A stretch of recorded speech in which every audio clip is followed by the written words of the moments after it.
Sometimes I go to sleep, wishing for a dream with the two of us in conversation. If only for him to affirm that we are still on the right path on our way to true self-determination. I imagine myself walking up a stairway to the heavens where Steve and other greats gather and contemplate the state of our nation.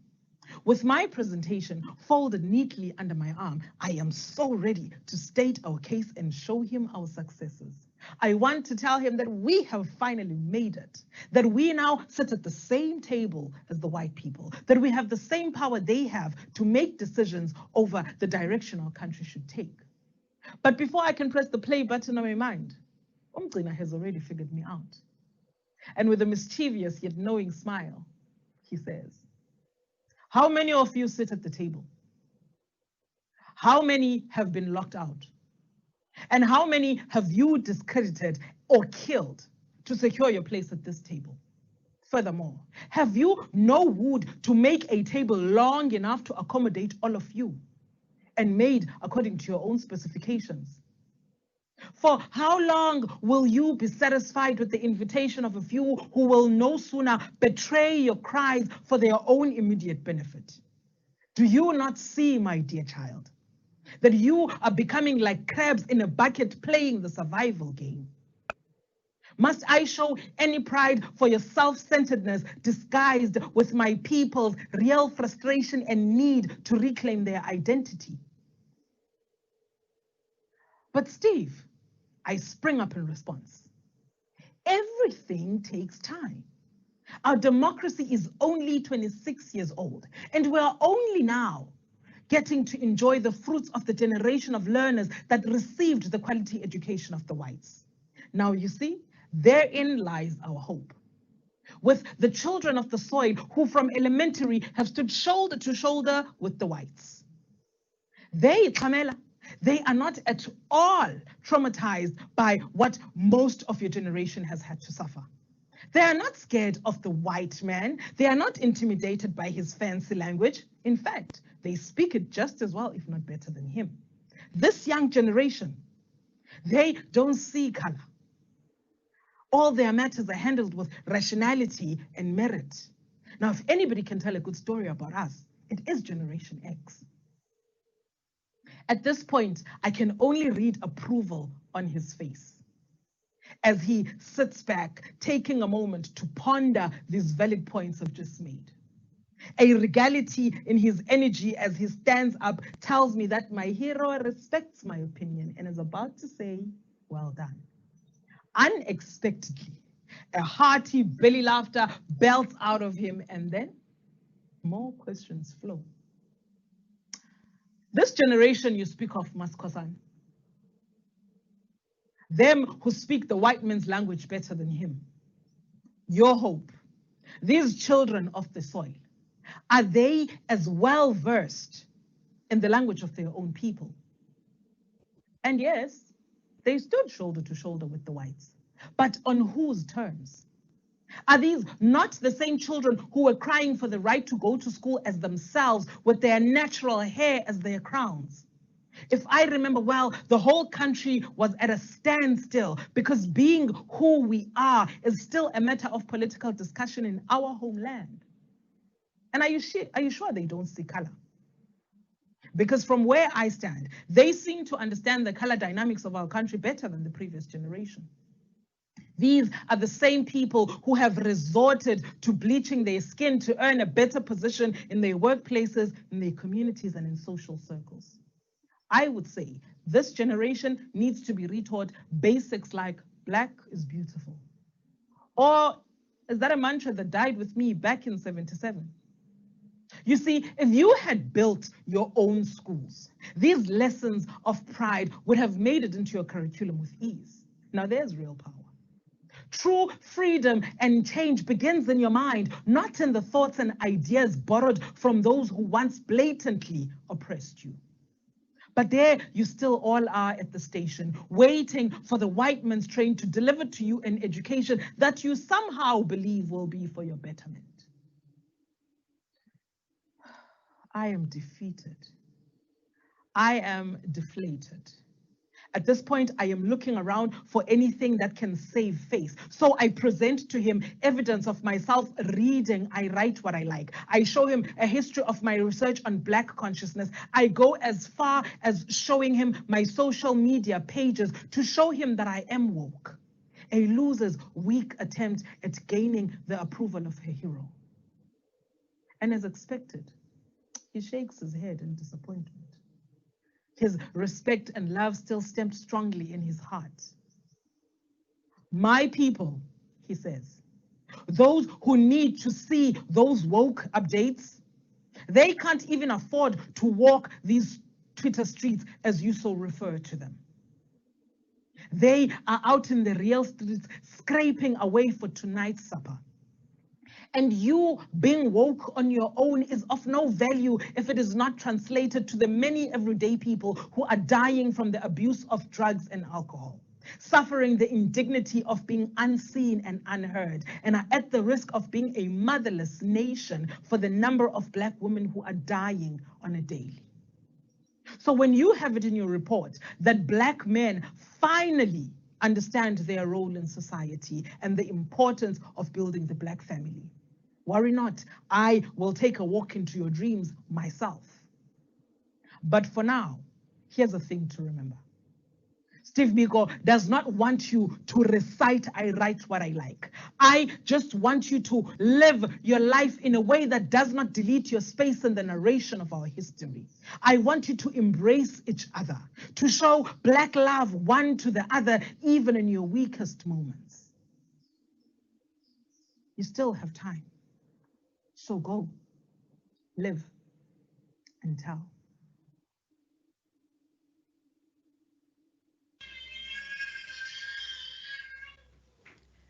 That was absolutely amazing. Thank you so much, Sister Leletu. Thank you for giving us a very, very fitting opening to today's conversation. You have reminded us of the importance of Black consciousness in the current context in which we live in. I would like to now hand over to the Vice Chancellor of the University of the Nelson Mandela University to officially welcome everyone to this 10 legal lecture. Professor Sibongile Mutwa, please over to you, ma'am.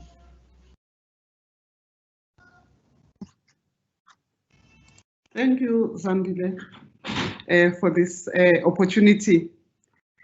It is my privilege, colleagues, to welcome all of you who have joined us online for this memorial lecture. It is my privilege and my pleasure to greet our distinguished scholar, our very own Professor Ibbo Mandaza, who is our keynote speaker for this afternoon, and Professor Simphiwe Sesanti, our colleague, who is the respondent for this afternoon. I greet the Deputy Vice Chancellors who are here present, the members of the academic community, the professors, the students that are here from our universities and from schools, the AZAPO leadership, as well as the whole cadre of the Black Consciousness Movement that are here this afternoon. This august audience, colleagues, would be keenly aware that today, the 12th of September 2020, is 43 years since the brutal murder of Stephen Bantu Biko in 1997. As we commemorate his life, snuffed out at the hands of the illegitimate apartheid regime, may we also remember today the life of Advocate George Bizos, a justice warrior who defended so many, including Black consciousness activists. Advocate Bizos passed away, as you know, earlier this week on Wednesday, the 9th September 2020. We salute his life. We are proud and humbled as Nelson Mandela University that this is the 10th year that we are hosting the Steve Bantu Biko Memorial Lecture.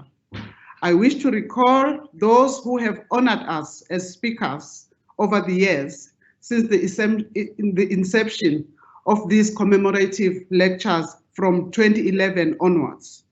These comrades are Dr. Mosibudi Mangena, Professor Itumeleng Musala, Mr. Pandelani Nevalovotwe, Mr. Peter Jones, Advocate Mujanku Gumbi, Dr. Matata Tsedu, Professor Muleti Kete Asante, Dr. Zandile Maafrika, as well as a cohort of younger cadres and students who have participated in more dialogic panel settings in recent years. I thank you all for having graced us in this manner. I wish to extend Program Director our well wishes to Peter Jones, who is recovering from a debilitating stroke last year.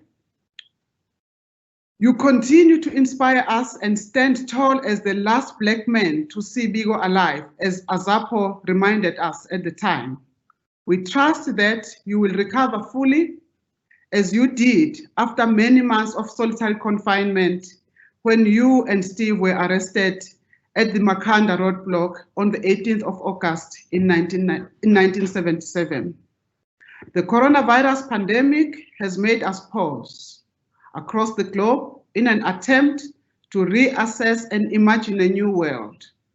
But perhaps more profoundly, are the spontaneous local and global uprisings rejecting gender-based violence and harm, and in the Me Too movement and systemic racism evinced in the Black Lives Matter movement. Peter Jones noted in 2014 that, I quote, Biko, the Black consciousness movement, as well as Fanon, all believed in individual freedom and collective liberation grounded in the idea of social transformation towards radical society, I close quote. Yet, the Me Too and the Black Lives Matter mass mobilization are a clear demonstration that the ideal of a humanist society are nowhere near achieved. In the South African context, 26 years after the fracturing of the apartheid regime in 1994, we need to ask the fundamental questions of why are we still struggling to accept ourselves and to be accepted by others. One would have hoped that after almost 3 decades, we would have been able to cast off the chains of mental and physical oppression, as Biko so eloquently exhorted us to do. In South Africa and globally, however, Black lives remain cheap, from the Marikana miners to the latest casualty in El Dorado Park just last week of 16-year-old Nathaniel Julius, to Trayvon Martin, Breonna Taylor, George Floyd in the United States, and I'm naming just only a few. And whilst we call out all these names, we need to recall the hundreds of women who have been raped, who have been brutalized and murdered, whose names are seldom acknowledged in the public domain, and whom we often too easily forget after the event of their death. As we reflect on Biko's teachings, there must be conscious work to build spaces that affirm Black women and are free from sexism, misogyny, and environments in which men in particular are centered. Collectively, our positioning should be unapologetic without needing to qualify Blackness, because to love and desire freedom and justice for ourselves is a necessary prerequisite for wanting the same for others. Biko taught us that, and I quote, freedom from whiteness would not be achieved unless Black people exercise the power to construct who they were and produced their own knowledge, and I close quote. So as we convene today, Program Director, let us engage with the wisdoms that our speakers will share with us to carve out bold new imaginations steeped in the principles of Stephen Bantu Biko, as has been testified upon over the last decade during each memorial lecture at Nelson Mandela University. Let us recommit to strive collectively for that radically humanist society, a more just, inclusive, and humane world, socially and economically, as well as politically. In our quest to be a socially engaged university, I wish to acknowledge the quality of the interactive and engaging relationship between our own CANRAD and AZAPO leadership, both locally and nationally. I thank this. I'm grateful for this. Our joint efforts have brought to bear the longest running Biko Memorial Annual Public Lecture in South Africa. We trust that this will continue, and it will continue to serve as a platform for all of us to converge once a year to remember Biko, but also to ponder ways to strengthen the chains of solidarity towards a truly free society that we all deserve. I thank you for this afternoon. I thank our speakers, and I look forward to a wonderful lecture this afternoon. Thank you so much, Professor Mandaza, for coming to grace us in this manner. Thank you very much, colleagues. Thank you so much, Professor Sibongile Mutwa, for making us feel at home. We are now again reminded about the significance of this day. And indeed, 43 years ago, a very special son of the soil was not only killed, but murdered in detention. But one thing that is important about Bantu Biko's death is that he died fighting. He died on his feet. As such, this makes him a very, very important and indispensable symbol of Black resistance. This is why we in the Black Conscious and Pan-Africanist movement maintain that Biko did not die. Biko indeed lives. So thank you so much for reminding us of the importance of today's gathering. Ma-Africa, ladies and gentlemen, sons and daughters of the soil, let me now introduce our second, in fact, the first speaker, Professor Ibbo Mandaza, a comrade in the Azanian liberation struggle. Ibbo Mandaza is a Zimbabwean academic, Zimbabwean only by colonial terms, but he's a son of the soil and a Pan-Africanist. He's an author, a publisher. He holds a doctorate of philosophy in political economy from the York University in England, obtained in 1979. He has taught in various universities in SADC, including Botswana, Zambia, Dar es Salaam, and of course, Zimbabwe. He has researched and written extensively on issues of governance, international relations, and public policy, and was one of the first senior African civil servants in the post-independent Zimbabwe between 1980 and 1990. Having been a member of the Zimbabwe National Liberation Front in the Department of Research and Education and Manpower in the ZANU-PF headquarters in Maputo, Mozambique. He has served also as a director of the National Manpower Survey and permanent secretary in the Ministry of Manpower Planning and Development. He was also a deputy chairman of the Public Service Commission and the member of the Defense Forces Commission.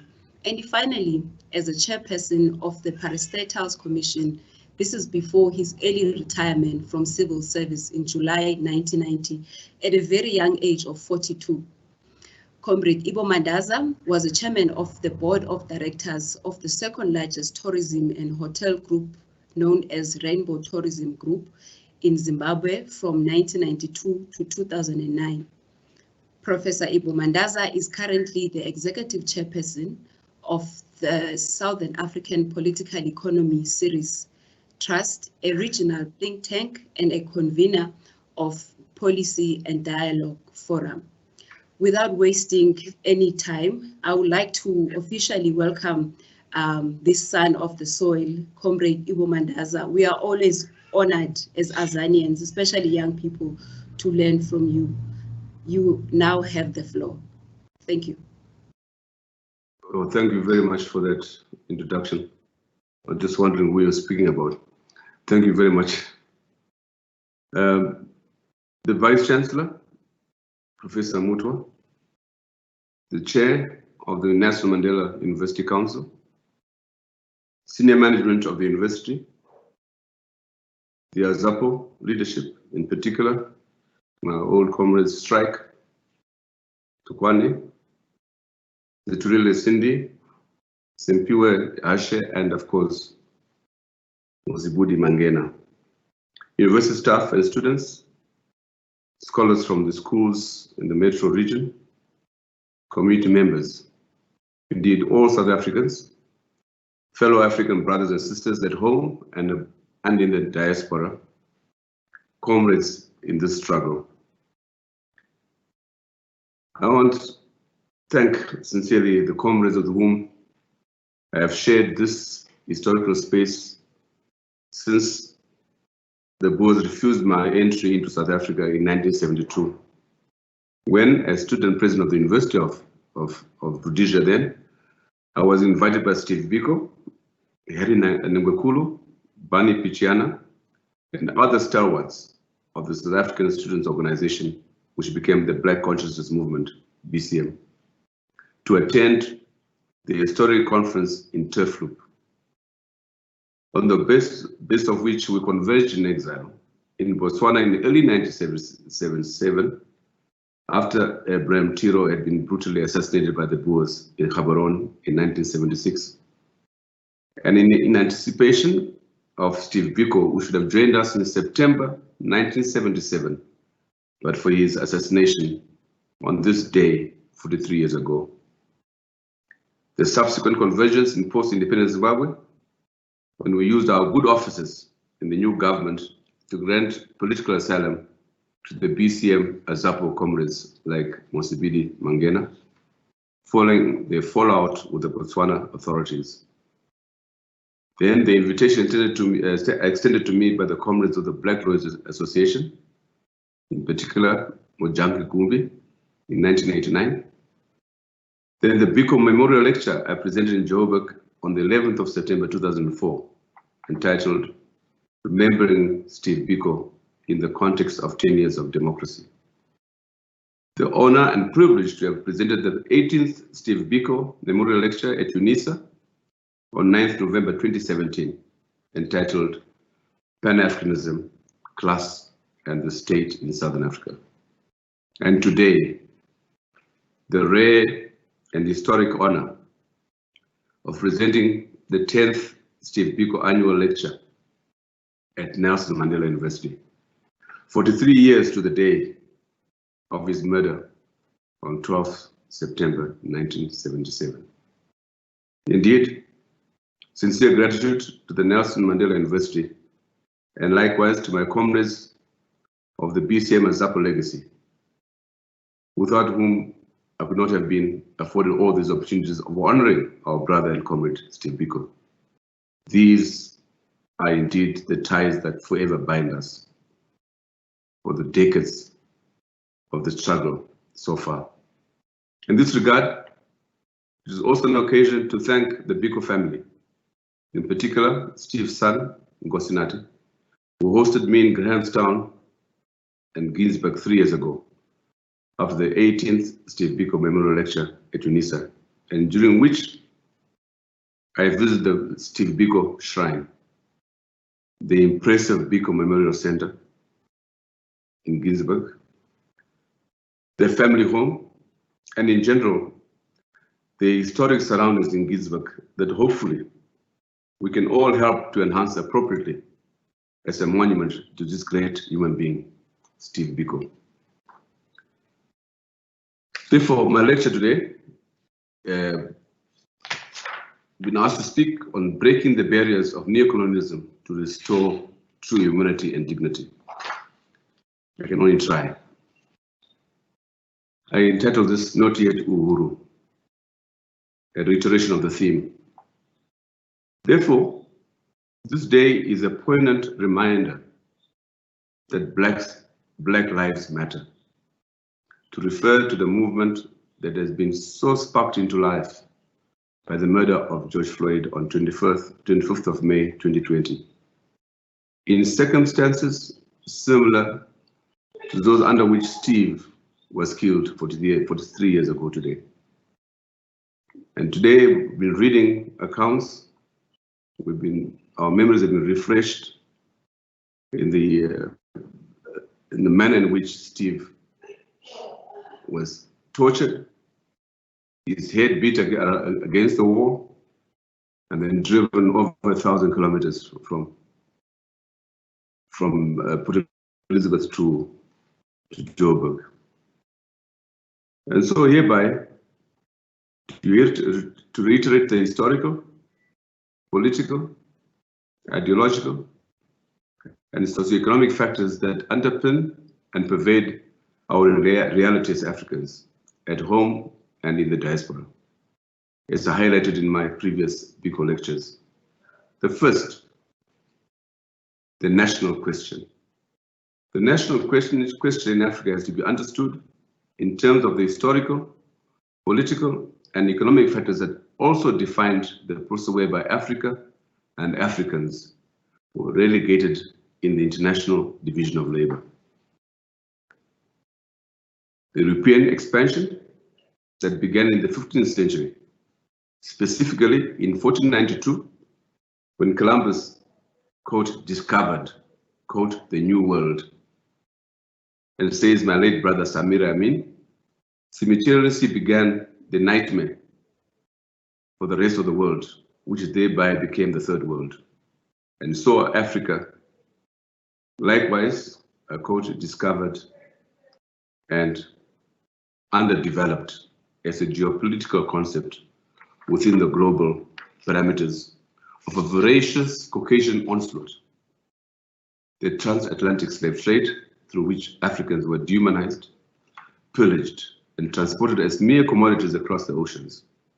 The colonial era, during which the mother continent was balkanized, parceled out among the European powers, and whole people dispossessed of their political sovereignty, economic rights, and sheer capacity.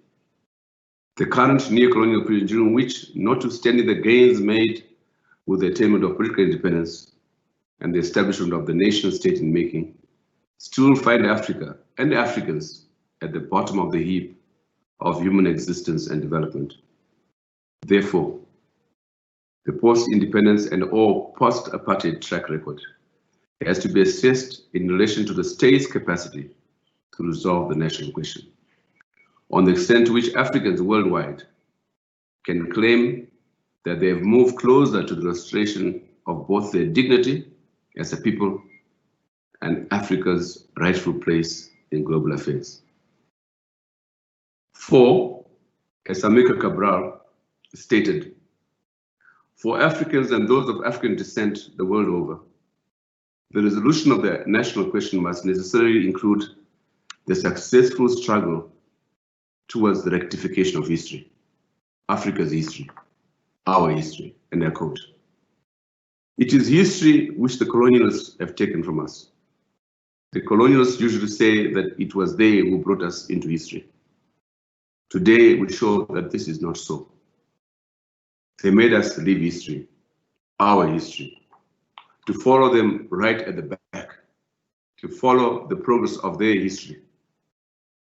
Today, in taking up arms to liberate ourselves, we want to return to our history on our own feet, by our own means, and through our own sacrifices. End of quote. Secondly, the post-liberation and the spectre of neocolonialism. As I point out in the 18th Steve Biko Memorial Lecture on 9th November 2017, the foundations of the national question in Southern Africa are implicit in the following mission statement by one Cecil John Rhodes on the eve of the Berlin Congress of 1884, which divided Africa among the European colonialists and unleashed a combination of historical, economic, and political forces which have since then carved and shaped the sub-region. And I quote from Rhodes. I was in the East End of London, a working class quarter, yesterday, and attended a meeting of the unemployed. I listened to the wild speeches which were just a cry for bread, bread, bread. And on my way home, I pondered over the scene, and I became more than ever convinced of the importance of imperialism. My cherished idea is a solution of the social problem. That is, in order to save 40,000 inhabitants of the United Kingdom from a bloody civil war, we colonial statesmen must acquire new lands to settle the surplus population, to provide new markets for the goods produced in the factories and mines. The empire, as I've always said, is a bread and butter question. If you want to avoid civil war, you must become imperialist. End of quote. In short, it was on the back of Rhodes' dream of a British Empire from Cape to Cairo that South Africa became the launching pad for the colonization of the neighboring countries, some of whom arrogantly carried his name, Rhodesia.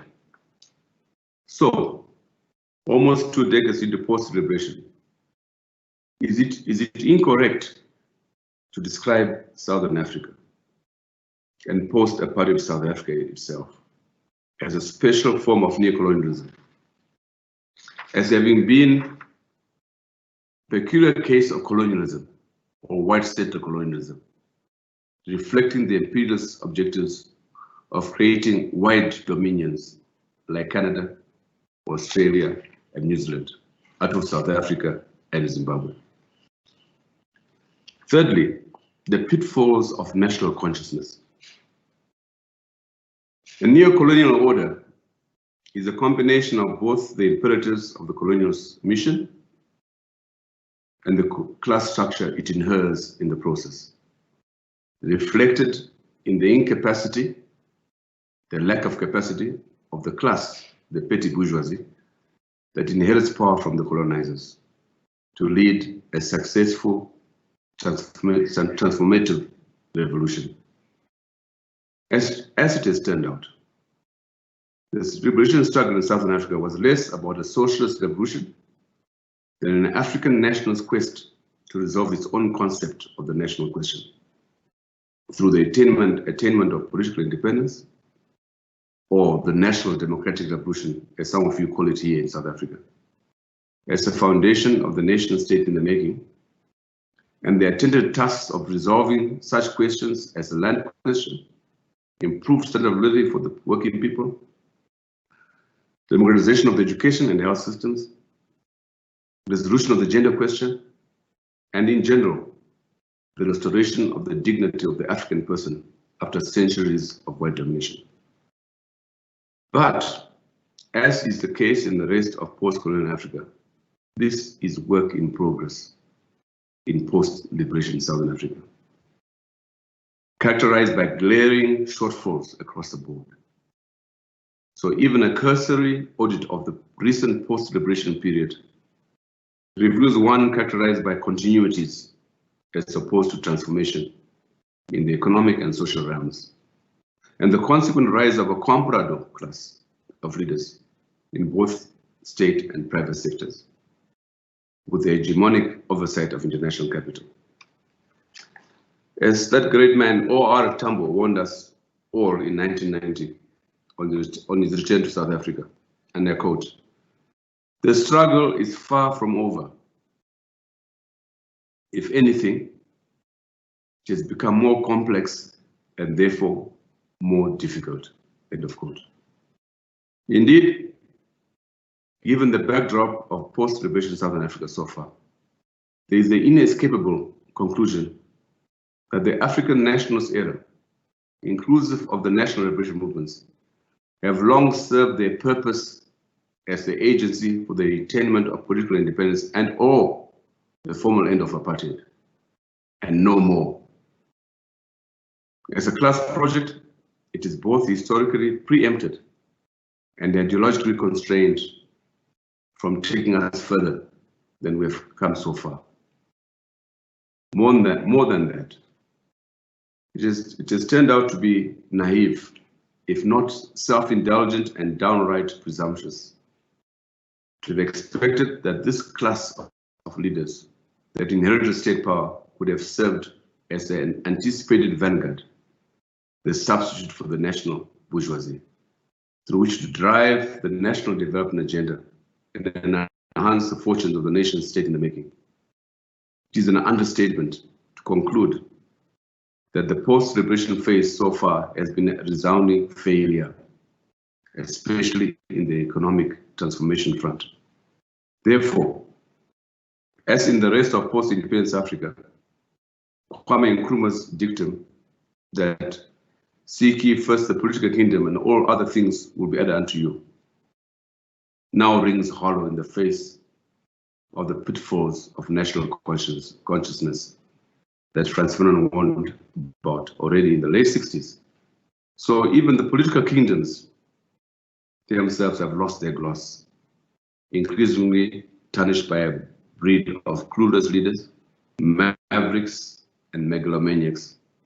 And so the mass of our people, the wretched of the earth, as Frantz Fanon described them, even as a hope and expectation for freedom were contagious in the 1960s and 1970s, remain largely disenchanted and almost helpless in the face of states characterized less by the commitment to democratic governance and progressive economic and social development than by crude and backward forms of mass regimentation, as opposed to genuine mobilization, mainly in the interest of the indefinite incumbency and veneration of the big leader.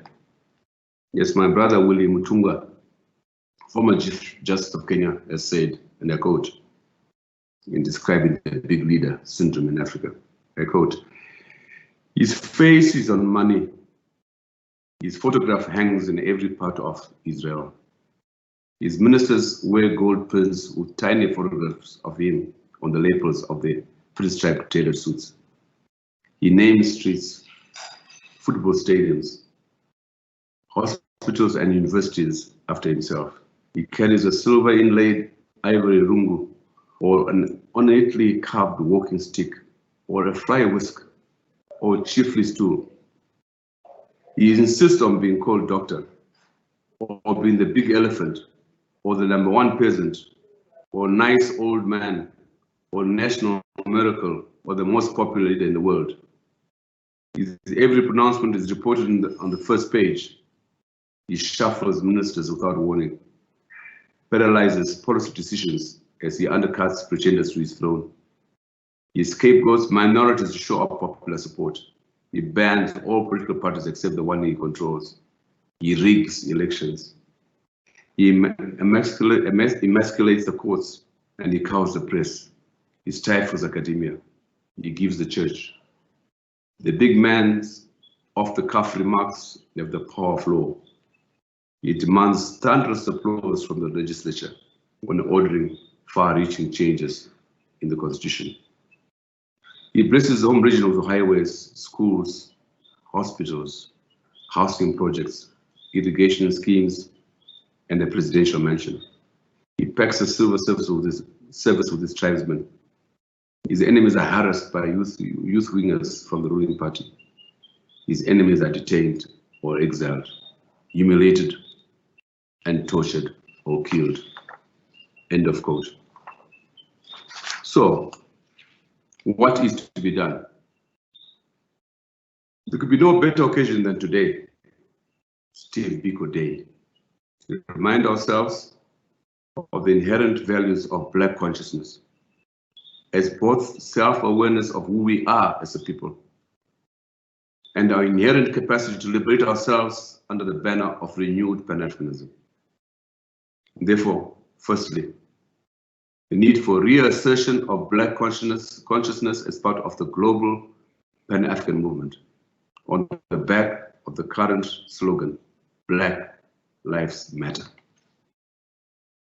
This should begin with the curriculum in our own tertiary institutions, particularly universities such as yours, in the study of the political economy of Africa, as is to be the subject of the Kwame Nkrumah Academy in the proposed Pan-Africa, the postgraduate university for policy studies in Africa, which the Surplus Trust is soon to establish. This should begin with the defining Africa, the geopolitical and historical context, European expansionism from 1992, the transatlantic slave trade, imperialism, and colonialism, the African diaspora, the Pan-African movement, the anti-colonial struggle and liberation struggles, and including African political philosophies, ideologies, and development paradigms, including Black consciousness itself, Pan-Africanism, nationalism, and the decolonization school of thought. As used to be the practice at the University of Dar es Salaam, where I taught in its heydays of such Pan-African scholars as Walter Rodney and his How Europe Underdeveloped Africa, Claude Ake, Lishere Mugo, Okudiba Noli, Danny Nabuderi, Archie Mafeje, Issa Shivji, Yash Tandon, and some of us, including myself. These subjects, under the rubric of development studies, were compulsory across the board, from humanities and social studies to engineering, medicine, and natural sciences, and a prerequisite for the award of any degree in the university. Africa itself has to produce a leadership that understands the reality that it seeks to transform. But it is also against the background of an educated and informed population that Africa can rid itself of the new class of the comprador bourgeoisie and address the absence of a vibrant class of people who can drive economic development. The comprador bourgeoisie, which we call the residue of international finance capital, a class which now straddles both the public and the so-called private sectors, and has increasingly captured the state in our countries in partnership with international capital and all its cartels.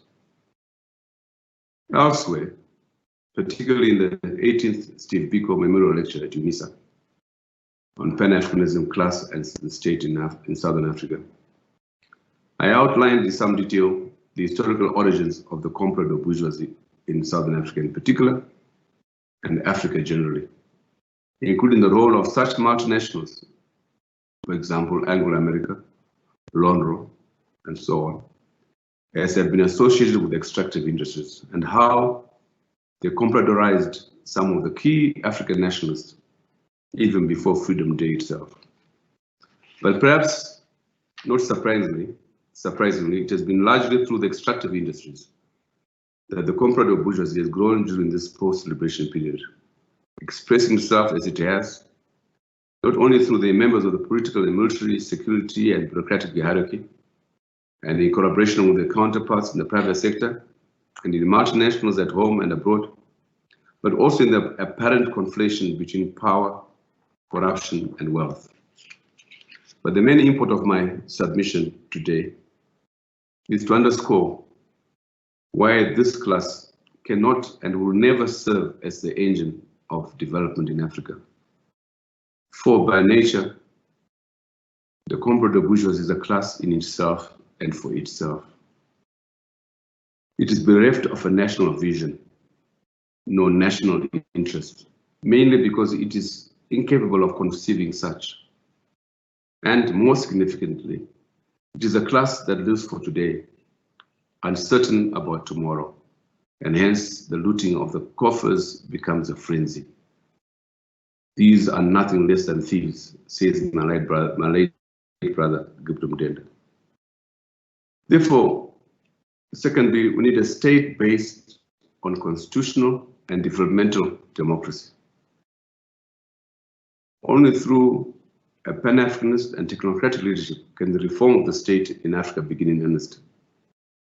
From the one so given to predatory, parasitic, and primitive accumulation, all of which have produced the comprador bourgeoisie, to one committed to the struggle for constitutional and developmental democracy, within the context of the separation of powers between an executive, which is supposed to be accountable, the legislature, which is supposed to be both well-informed and vibrant, as a representative of the people, and the judiciary, which is supposed to be fiercely independent, being the soul of the nation. Secondly, with national institutions established in terms of the constitution of the country and therefore staffed by persons of integrity, non-partisan and patriotic. And a concerted attack on corruption, beginning with a lifestyle audit of leaders in both public and private sectors, including a public disclosure of assets on the part of office holders. Thirdly, the imperative of the economic transformation. In the absence of a viable class such as the national bourgeoisie in the developed economies of the first world, which could be the engine of economic development and transformation, Africa needs to go back to the drawing board. And like its founding fathers in the 60s and 70s, through such things as the Lagos Plan of Action, for example, return to the public enterprise model, especially with respect to the extractive industries, which both historically and currently have been the main agencies through which colonialism by excellence reached our shores, produced such classes in our midst, and gave rise to new colonialism from the East, competing with the one from the West, but with similar and devastating consequences for Africa. Particularly, China is one that is in the forefront of the ravage of Africa's natural and mineral resources. And yet its economy has grown on the back of public enterprises at home. Between 1949 and 1969, China successfully reorganized its economy away from dependence on the West and from a semi-colony to an independent and self-reliant one. And although the private sector was reintroduced in the mid-1970s, state economic activities will still control the country's economy. With this control, China has now moved from a very backward semi-colony in 1949 to the second most powerful economy in the world. It is presently seriously challenging for the #1 economic power position. The 2019 Forbes Fortune 500 global list of the world's best performing banks has the best 4 from China. Firstly, the Industrial and Commercial Bank of China. Second, the China Construction Bank Corporation. Third, the Agricultural Bank of China. And fourth, the Bank of China. All these 4 banks are fully state-owned banks in China. There needs to be restoration, reform, and rationalization of public enterprises as viable economic units, well staffed by qualified and efficient personnel, and adhering to the corporate governance criteria applicable today to all organizations. In addition, the public economic entities should focus on those sectors most in need of beneficiation, e.g. mining and agriculture, and therefore given to manufacturing, industrial and technological development, and of course, employment creation. They must compete with those in the private sector, and if necessary, partner these, including such multinationals as those from which to gain expertise and access to markets. There should be the restoration of the National Development Plan to ensure equal and even development across the country, including rural development, human development, and social security, and attention to the vulnerable groups in our society. We should develop regional public enterprises to be established along and take into account existing trade linkages in such key sectors as energy, transport, infrastructure, and putting into effect those provisions already existing at both regional and continental levels. Last but not least, we must give attention to the African Economic Community. The provisions of the African Economic Community are clearly spelled out in the Abuja Treaty. What's required now is the requisite leadership and political resolve with which to concretize the African Economic Community. Then, of course, Pan-Africanism and the integration of Africa. Therefore, as the title of the book, edited by myself and Danny Nabuderi in 2002, genuine Pan-Africanism can grow in the context of the political and economic reform of the neo-colonial state, whose cultural and economic structures have from birth been linked in imitation and subservience to the interests of the former colonial and other metropolitan powers. Therefore, to base regional integration on these states amounts to no more than an assumption that there is a historical viability for the neo-colonial state as a departure point for African development, renaissance, or advancement. This cannot be. In conclusion, therefore, the feature of Pan-Africanism is also the pursuit of supranationalism, by which I meant the following, quoting my own in the aforementioned book. This is because supranationalism and Pan-Africanism here require the need to transcend the arena of national interest, because the latter will, in effect, only be enhanced through some sacrifice of the principles of sovereignty in the pursuit of regional economic reciprocity. In this regard, supranational is akin to deep integration. It is a pooling of sovereignty on a wide range of policy issues, which can be the basis of a political union, such as the Federation of Southern Africa, as a building block towards the realization of the goals and the objectives of the African Union, and on the basis of which Africa can take its place as an equal partner in the global community, end of quote. As Malcolm X warned in 1960, I quote, "No matter where the black person is, he will never be respected until Africa is a world power," end of quote. A solemn reminder that Steve Biko and black consciousness remains relevant in 2020, 43 years after his brutal murder, and the year during which the Black Lives Matter movement is so much in resonance with the centuries-old struggle for the restoration of the dignity of the African person. I thank you.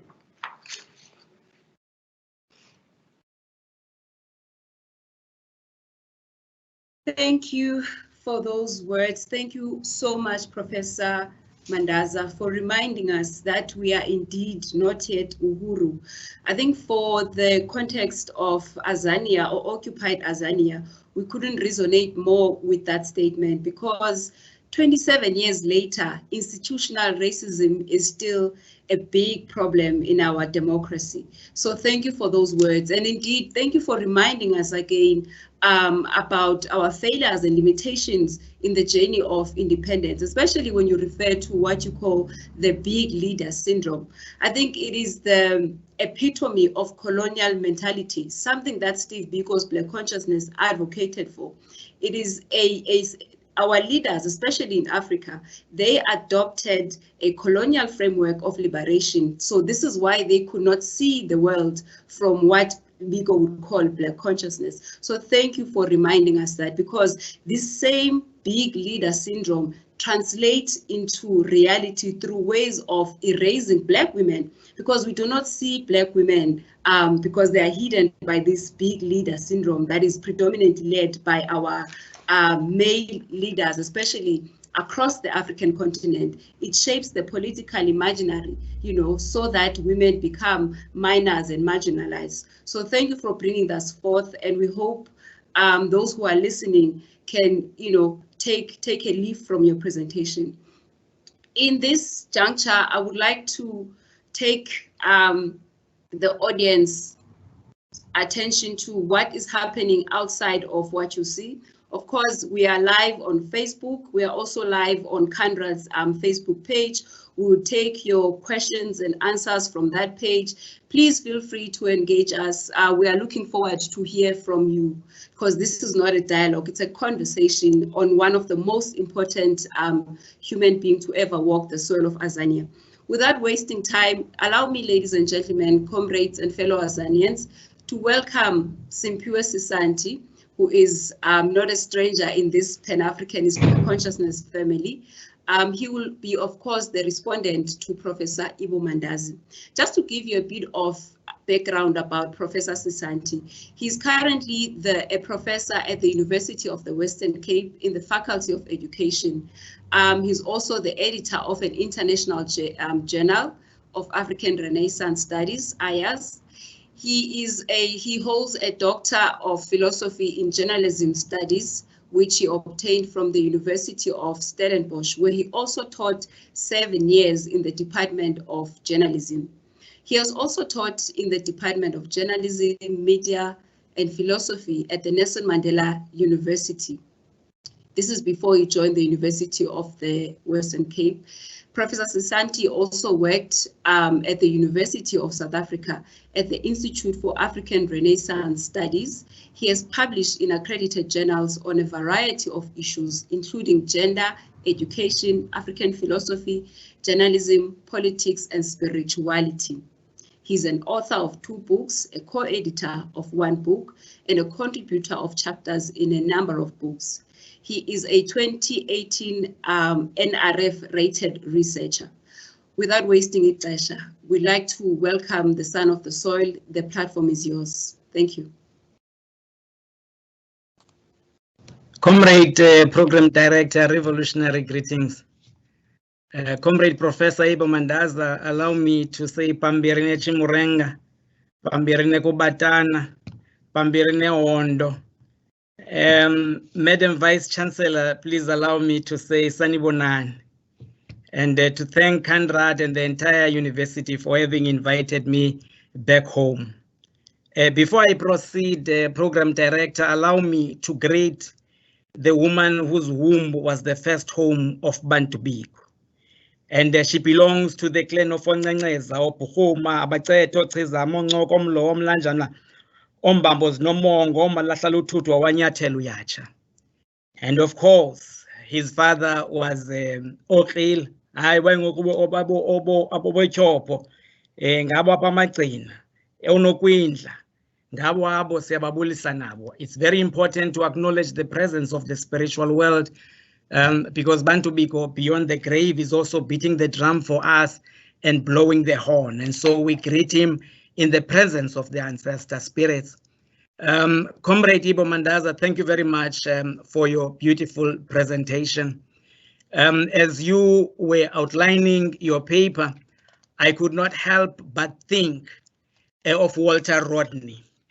And Walter Rodney passed on in 1980, and this year we were observing the anniversary of that great son of the soil 40th anniversary. And so those who were present said that, but there's a world awaiting us. Indeed, there are many worlds awaiting us. And one of those is the world of our children who are not yet born. And he said that that world cannot be realized, and we're paraphrasing these comrades, unless the center is transformed. But the center itself cannot be transformed unless we ourselves are transformed. And so you earlier on, you spoke about Frantz Fanon, and Frantz Fanon told us that the declaration of negation is not in itself negation. And so we link Walter Rodney and we link Frantz Fanon. And again, we recall that before he moved on, Frantz Fanon had told us that there is no greatness in procrastination and that there is no dishonor in stating what and who we are. The reason, Professor Mandaza, that we are in the mess that we are in today is that throughout the liberation struggle, we had always been looking over our shoulder, concerned about those that would threaten our existence, would say, and so we wanted to be accommodated by them. And Walter Rodney rejected this, and Fanon rejected this, because they distinguished between the reform and the revolution. And that is what Bantu Biko brought for us. When Bantu Biko came to the fore in 1968, he was a young man of 22. And he began to tell the people of Azania that we were not non-whites.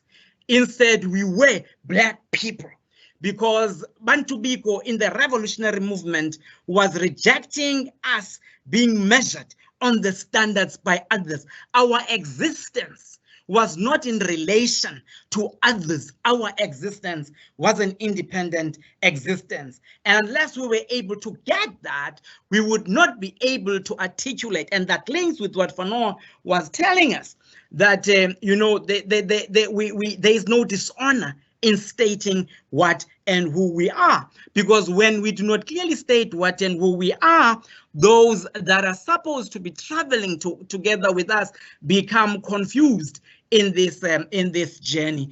And so thank you very much. In a way, you have reminded us of those important points. And I also need to point out, and I was listening to the Vice Chancellor, to the Program Director, and you, Professor Mandaza, you know, about what Bantu Biko did as it was liberating us and the Black consciousness movement, you know, mentally. There's something that is not known by many of us, that when the Black People's Convention came onto the fore in 1972, the first president of the Black People's Convention was a woman, and that woman is Ma Winnie Khware. So the Black consciousness movement at the time liberated us already from patriarchy. It is something that many of us need to revisit. And so having said that, we need to link it again with what is taking place this year. This year, we are marking the 120th anniversary of the Pan-African Conference that was initiated by William Blyden. Two significant issues about that. One of them is that the organization, the African Association, that initiated the Pan-African Conference in 1900 was initiated by a woman, an African, Alice Kinloch. That is very important, and that there were great revolutionary women, Anna J. Jones and Anna Julian Cooper, who were leading this revolutionary movement. So that as we remember Bantu Biko, we need to recall these important facts about the history of the Pan-Africanist movement and the Black consciousness movement. And having said this then, Comrade Ibbo, I was listening to you as you were pointing the way forward. And you know, you made reference to Bantu Biko spoke about the Black consciousness and the quest for a true humanity. It is important that we should note that Bantu Biko, in leading us in this direction together with the Black consciousness movement, he did not look very far. Many of our leaders, you know, decolonization of the mind means one fundamental important point, that you move away and begin to liberate yourself from dependency on your oppressors. And so, you know, in that sense, Bantu Biko said that the Western world may have done wonders in giving the world a military and industrial outlook, but the greatest gift is yet to come from Africa, giving the world a humane face. And Bantu Biko at the time was not confused about what needed to be done. He was very clear, this being that, you know, and he pointed us to the African cultural concepts, and that this is the title of one of his papers, In I Write What I Like. So it is important that as we liberate ourselves mentally, you know, for a very long time, we have looked east, we have looked west, we have spoken Marxism, we have spoken that, and yet the truth of the matter is, Mwalimu Julius Nyerere tells us, long before Karl Marx and everyone else began to conceptualize socialism, in this continent, our ancestors, you know, had said that the land cannot belong to an individual. The land is the common property of the ancestors that must be shared by everyone. And so therefore, from African cultural traditions, private ownership of the land has always been frowned upon. And so that then on this occasion, we need to recall that Bantu Biko understood this.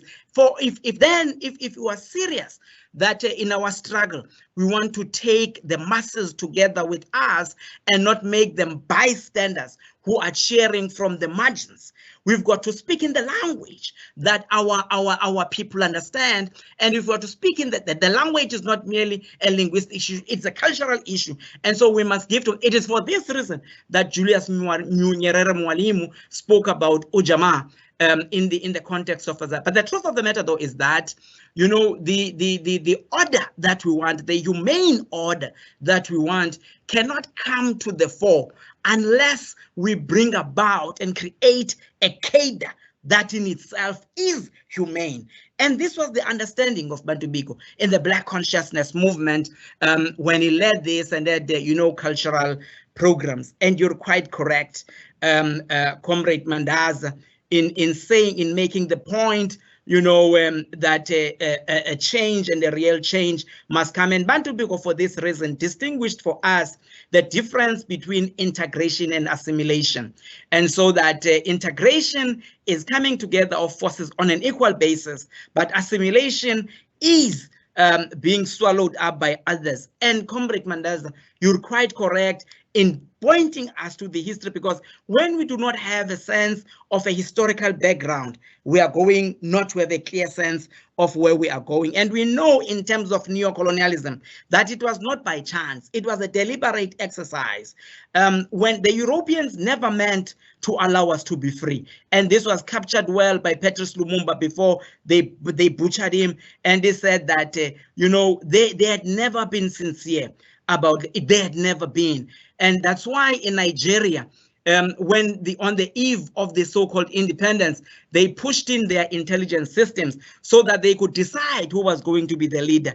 And Frantz Fanon again captures this in his book by saying that, you know, on the eve, always the enemy identifies amongst the liberation forces those that they are comfortable with, and determines that they are going to be the ones they are going to negotiate with, and also determine in advance the economic system. And we know from the National Intelligence Service writers, they've told us that when they were negotiating, you know, with the African National Congress, they were willing to allow African people to vote and do anything and everything, but for as long as the economic power was going to be in their hands, nothing else mattered. In Zimbabwe, in 1979, they made sure that as the Zimbabwean people were advancing towards a certain victory, they called in our leaders and told them that they must defer.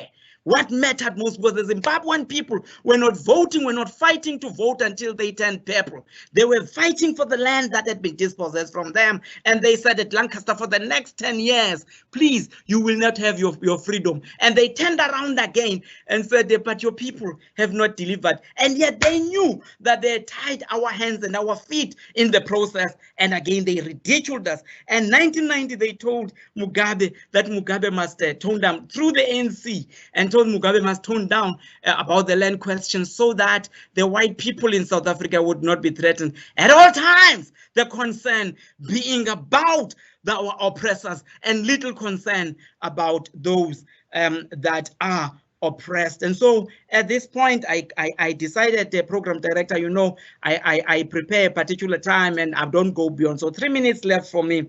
And in that 3 minutes that is remaining, because it's Comrade Mandaza today who's delivering this lecture, mine is just to respond.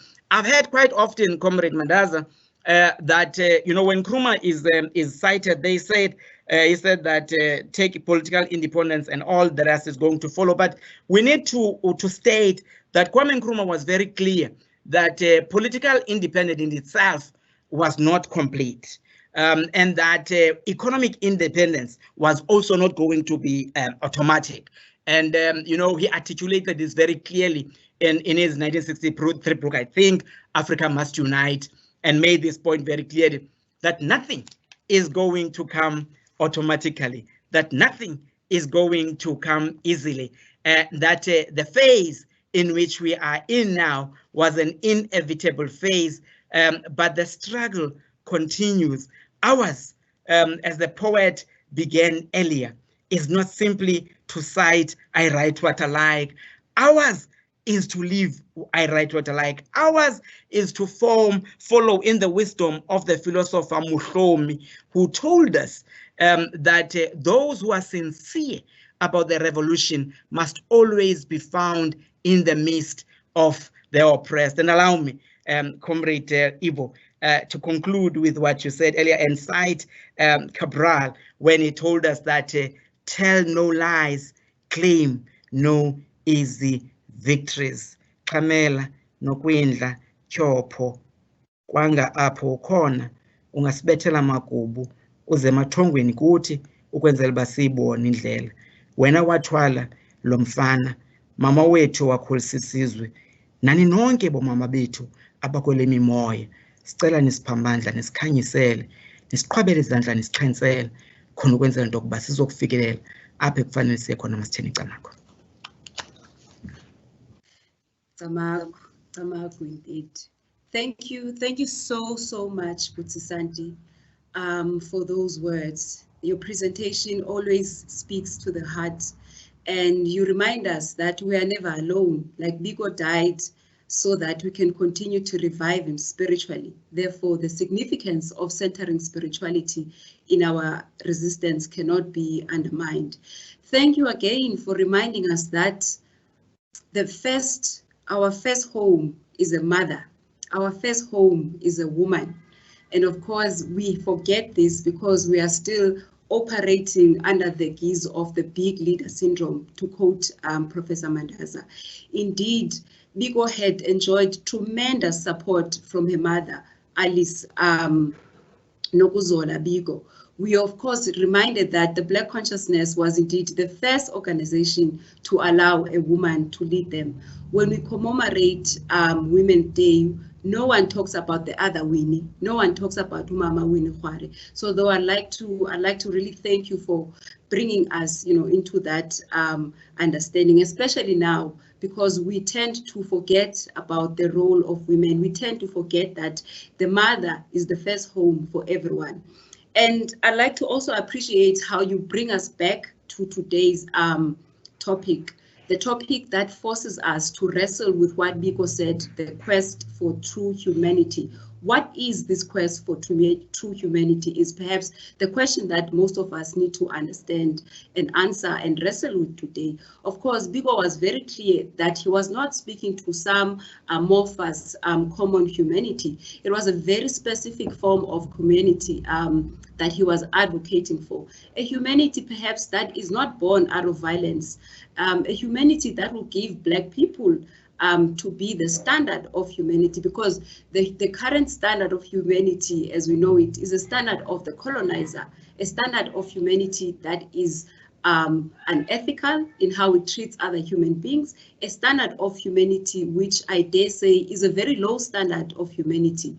Therefore, in Biko's quest for a true humanity, we are reminded again to go back, as Black people and find that source of humanity, which I believe is already embedded in us as Abantu Abamnyama. So thank you again for reminding us that Biko had, new hopes for us. He wanted to make Black people to be the standard of thought, the standard of being. This is Biko's quest. I would like now to invite my colleague Sonwabo to take us through the Q&As. I believe people have sent us their comments, their reflections, and it will be very nice to hear what the whole of Azania, indeed the whole of the world is thinking in this very moment. Sonwabo, I'm handing over to you. All right, thank you so much, Zandi. I don't know if I'm live. Am I audible and visible? All right, thank you so much. Thanks to our guest speaker and to Prof. Sesanti, really. Judging from our chat room and our social platforms, their engagement is really heated. I've got a couple of questions here for Prof. Ibbo and for Prof. Sesanti. So for this round, Zandi, I have at least 4. And I think you will afford us an opportunity again to come back. All right, the first comment, which also follows by a question, comes from Ubongani, who is in KwaZakhele Township in Port Elizabeth. He says Steve Bantu Biko was a popular voice of Black liberation in South Africa between the mid-1960s and his death in police detention in 1977.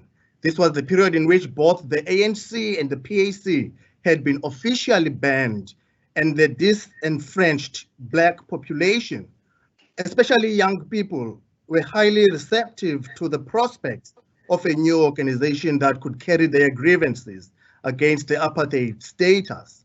So the question is, in the current crisis in South Africa, relating to education, corruption, and other social ills, are we acknowledging the role played by other political parties other than the ANC? That is the first question. I don't know if profs have captured that. And then number 2, from Untombo Vuyo Somgada in Udenhague, our hometown. Current Black Lives Matter protests are putting unprecedented pressure on the racial injustices which Black people face in all walks of life in this country and elsewhere. People are marching defiantly through major cities across the globe to demand that the legacies of colonialism and systematic racism be dismantled. Therefore, the question is, what are the lessons to be learned from both Steve Biko and George Floyd's death, especially for young people? That is the second question. Then, from Unokolo Ndungane. The life and death of Steve Biko in the hands of the white settler regime signifies the intentions on by him and the Black consciousness, particularly African life, from the onslaught of capitalism, imperialism, and white racism. Therefore, the question is, what is Biko's contribution in the African continent? That is the third question. Biko's contribution in the African continent. And then the last one, Zandi and the professors, comes from Usanele Bua. Usanele say, thank you, Prof. Sesanti, for reviving the spirit of Biko to be amongst ourselves today, which I think in a political arena in South Africa is highly missing. So the question is, so how do we instill spirit and humanity into our leaders, particularly those who are in power? Back to you, Zandi. Thank you for offering me the opportunity. Thank you so much, Sonwabo, for giving us those questions. I don't know, I want to use my own discretion in terms of how the questions should go. Professor Sesanti, I'd like you to deal with the first question on the role of other political organizations, because I think it locates the conversation in Azania. And you have, of course, advantage of that context. And I'd also like you to deal with the second question on lessons on Biko and the Black Lives Matter, George Floyd's murder in the United States of America. Professor Mandaza, you will then take the other two, Biko's contribution in the African continent, because you are a Pan-Africanist, and the final question. I hope that is in order, comrades, Professor Sesanti and Professor Mandaza. Thank you. So, Professor Sesanti, you will go first, my brother. Thank you very much, Program Director. Very quickly, you know what is taking place in the liberation struggle. There have been some sectionalism across, you know, each movement thinking that it was better than the other. And this is what Bantu Biko, you know, taught us. Bantu Biko, when he emerged, was aware of both the existence of the Pan-Africanist Congress of Tanzania and the ANC of South Africa. But when he passed on and was captured, he was on his way of uniting all these movements in spite of the differences, political differences that existed. So the most important lesson that is yet to be learned by many of us, especially the young people, is that each and every, you know, ideological stance must be appreciated, debated, and engaged. We have differences within political organizations, and there are differences between political organizations. So it calls for the maturity that Bantu Biko had to acknowledge, and that is what we call consensus. We acknowledge the differences what we had, but we emphasize more on what holds us together.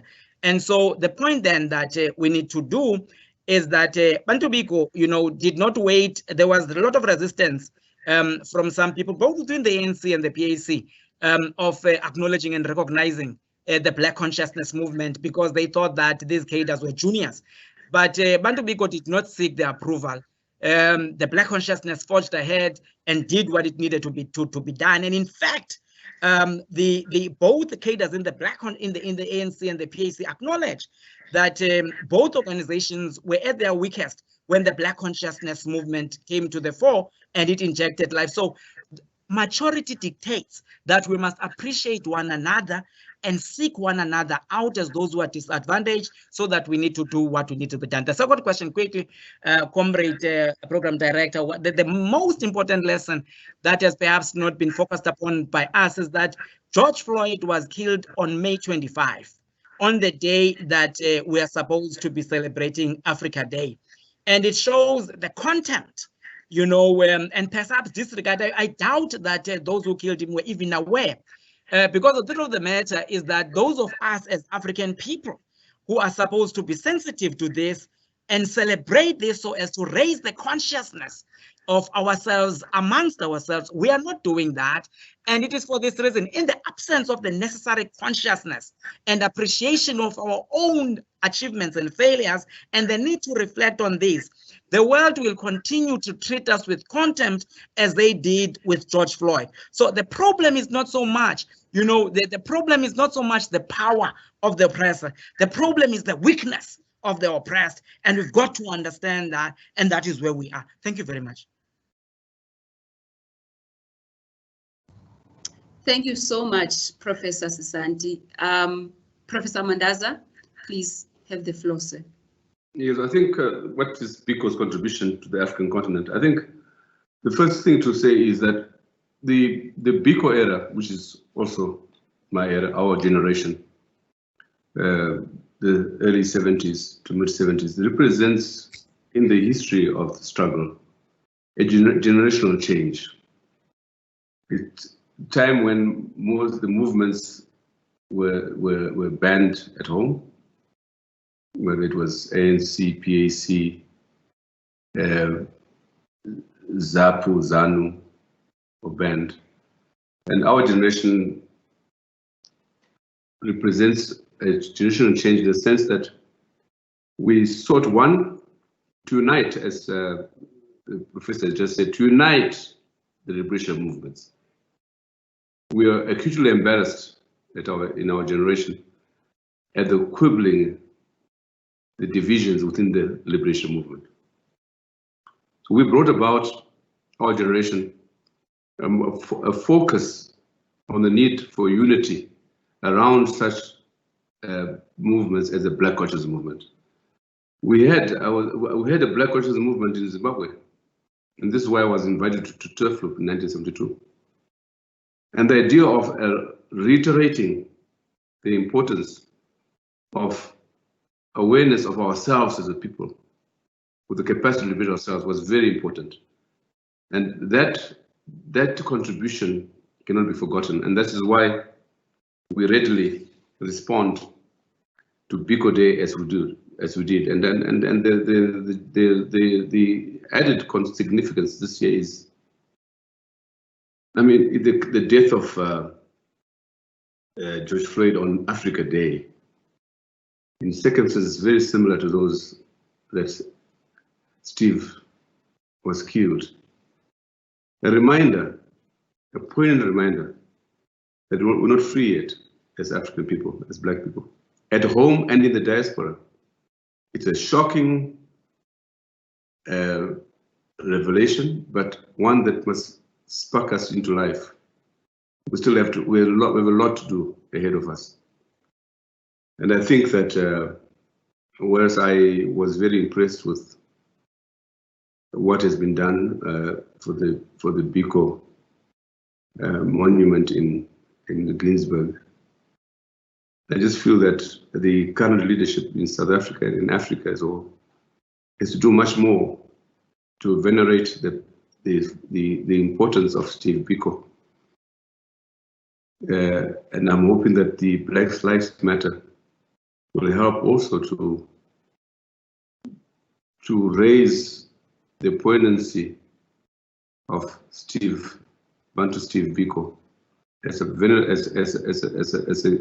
immortal symbol of the struggle of the African peoples over the centuries. Thank you.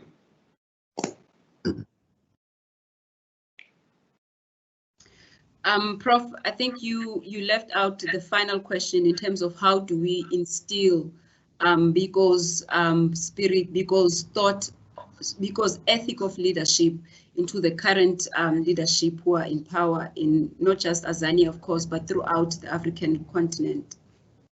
Well, I think I dealt with that. Okay. Okay. I might have missed it. By raising the profile of Steve Biko continentally, a man who died in struggle, is a very important symbol that we should follow. And I'm saying that not enough has been done in South Africa itself. And I did say in my introduction, that we outside South Africa, and we've had discussions with the Biko family. We'd like to add to the monument the Biko Center. It's another monument of the Pan-African movement, of which Black consciousness is part. And we've been discussing that. And we hope in the next year or two, the Pan-African university that we're setting up will have a Steve Biko school within it.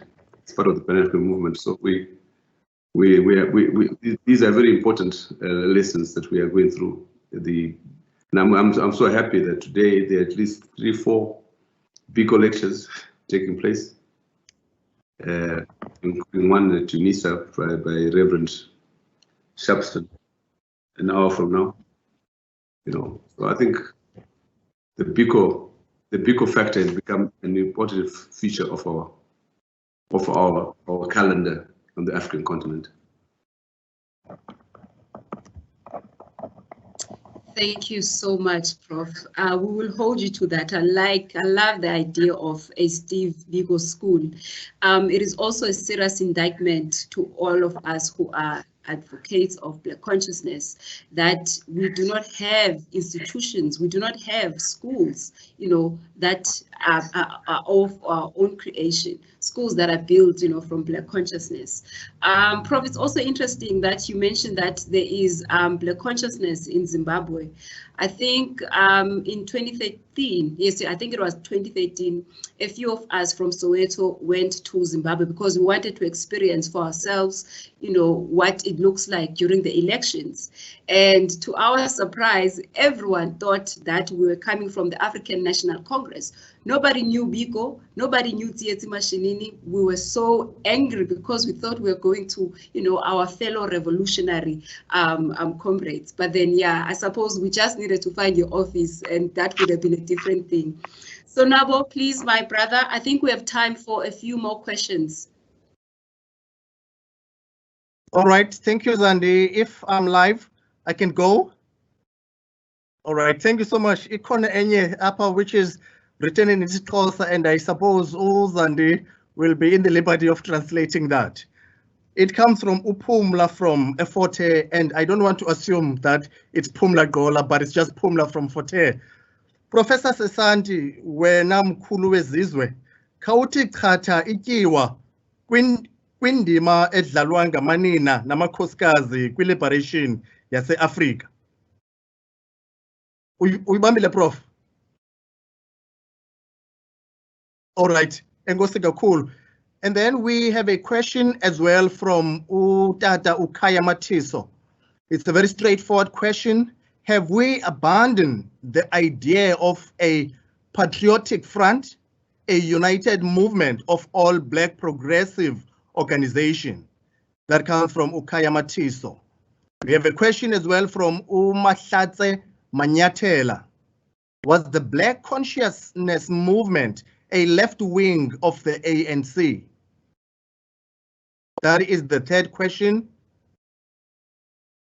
And then the second last question coming from Ukolile Pityana. Greetings to all towers on this great day in Azania, the day of commemorating and celebrating Ubiko. All right, this seems to be a comment. Unokutula Shabangane, the last question. How then do we think of the university, its role, its horizons, its agenda, and the potentialities in this quest for this desired humanity, humanness that we ought to quest for. What is the role of the university in normalizing a move away from ourselves through its knowledge system and regime, protocols of being that inculcate the big man syndrome, inverted commas, that is imperial in its spirit? Thank you, Zandi and the profs.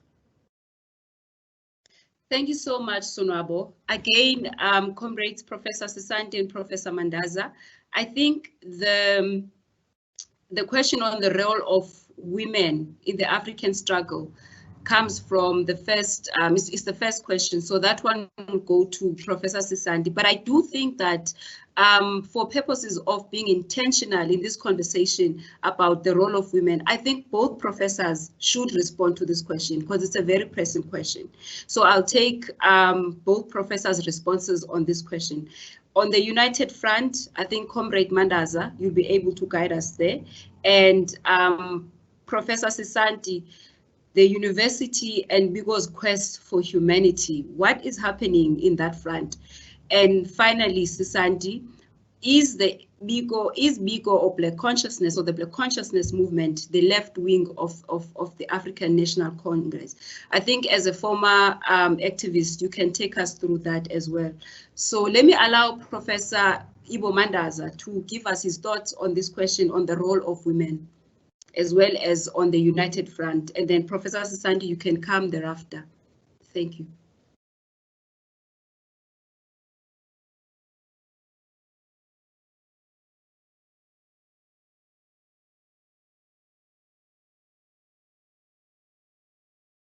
Just unmute yourself. Prof, you need to unmute yourself. Prof, please unmute yourself and repeat what you've just said. Prof, miss everything. I was just saying that the gender movement needs to be institutionalized across society, right from school to university, into public life, into the whole body politic, so to speak.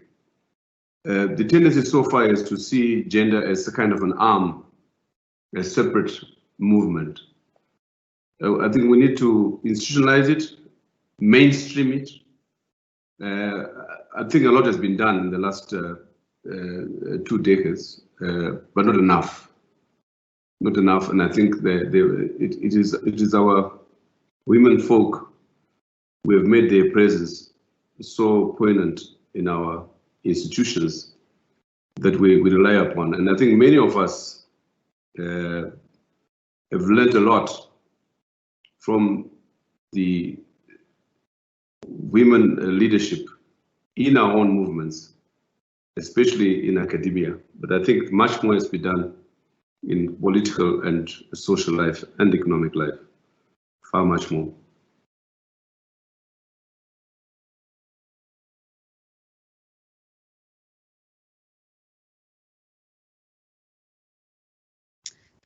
Prof, and your thoughts on this idea of the United Front? Patriotic Front. The Patriotic Front was a term used in fact, some of us were involved in the formation of the Patriotic Front of Zimbabwe in the late 70s, which sought to unite ZAPU and ZANU. But as you know, the history of nationalist movements, the role of personalities, and the nationalist ideology itself, the focus on the big leader has been a problem. And I think that the youth among us should take the lead in this regard. But I think the question I was talking about a broader, and I think he or she imputed the idea of a Pan-African movement. I think that the Patriotic Front idea is embedded in the Pan-African movement. And I think we need to do more and say more. I mean I was very happy that Professor Zandile mentioned This is the 120th anniversary of the Pan-African movement, you know, and a woman was a leader of that. I just think that we need to find a way of institutionalizing Pan-Africanism in our schools, in our organizations. And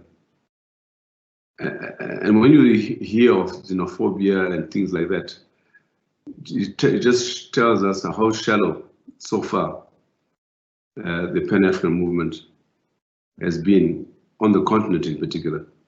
And I think organizations such as ZAPO remain very important in my view as a poignant reminder just what the Pan-African movement is about. And we, as I said earlier on, we are finding ways to make Pan-Africanist thought more meaningful in the setting up of a university. We should be continent-wide, but also dealing with the diaspora, so we can seek to put such issues, Black consciousness, the Steve Bikos of our country, we'll have monuments to them in the university. So the younger generation can know where we've come from.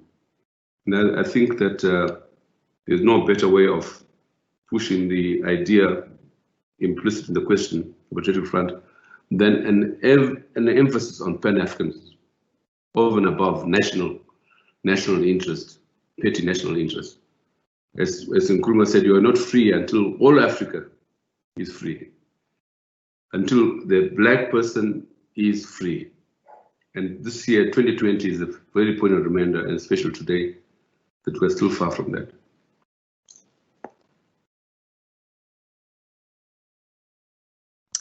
Absolutely. Without wasting time, thank you, Prof. Thank you so much. Comrade Sesanti Putuam Kaungen. Thank you very much, Program Director. Let me begin with the first question that was raised by Sis Pumla. And I would like to answer it on two levels. The first one is that, you know, in a self-critical spirit, it needs to be pointed out that it is said that since the 1972 occasion of Mamu Winnie, you know, we have not had an elected president within the Black consciousness movement, except for, of course, we know that Nombulelo Mkhefa in Cape Town, yes, became the deputy, became the president of, you know, ZAPO after one president was pushed aside. And those are the only two occasions, and it is not an issue that has been taken seriously.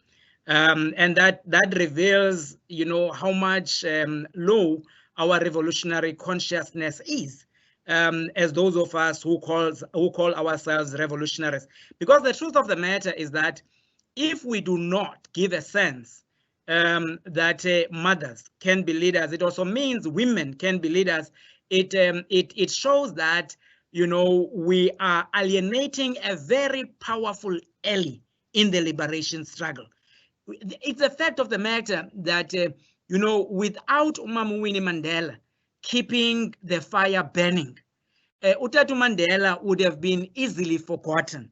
That woman made a huge sacrifice in keeping the name of Utatu Mandela alive.